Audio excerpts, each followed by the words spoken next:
તો ગાંધીનગર ખાતે ગુજરાત વિધાનસભા સત્રના ત્રીજા દિવસે 18 ફેબ્રુઆરી નાણામંત્રી કનુ દેસાઈ દ્વારા બજેટ રજૂ થશે.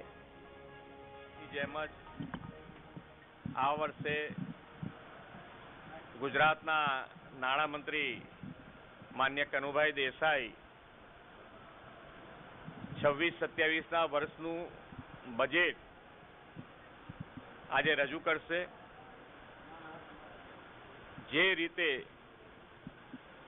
માન્ય વડાપ્રધાનશ્રીના નેતૃત્વમાં અત્યારે દેશ આગળ વધી રહ્યો છે અને વિકસિત ભારત તરફ આપણે આગળ વધવા માટે ગુજરાત પણ વિકસિત ગુજરાતના લીડ સાથે આગળ વધે, જનજનની સુખાકારી, જન માટે દરેકને ગૌરવવંતું જીવન જીવવા માટે અને દરેકનો ખ્યાલ રાખીને છેવાડાના માણસનું ધ્યાન રાખી અને માન્ય કનુભાઈએ, હું વિશ્વાસ છે મને કે કનુભાઈ ખૂબ સારી રીતે જન સુખાકારીનું ધ્યાનમાં રાખીને આ બજેટ રજૂ કરશે અને વિકસિત ભારત માટે વિકસિત ગુજરાતને પણ પ્રોત્સાહિત કરતું, એને આગળ લઈ જતું બજેટ, એનો વધુ ને વધુ મજબૂત પાયો કરતું બજેટ હશે.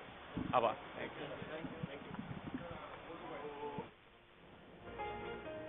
બપોરના 12 વાગ્યાની આસપાસ સત્રની કાર્યવાહી શરૂ થશે. ત્યારબાદ લગભગ 1 વાગે બજેટ રજૂ કરવામાં આવે તેવી શક્યતા છે. વિધાનસભાની કાર્યવાહીનો પ્રારંભ પ્રશ્નોત્તરી કાળથી થશે અને ગૃહ વિભાગ, રમતગમત વિભાગ, MSME સહિતના વિવિધ વિભાગોના પ્રશ્નો ધારાસભ્યો દ્વારા ઉઠાવવામાં આવશે. અને આજે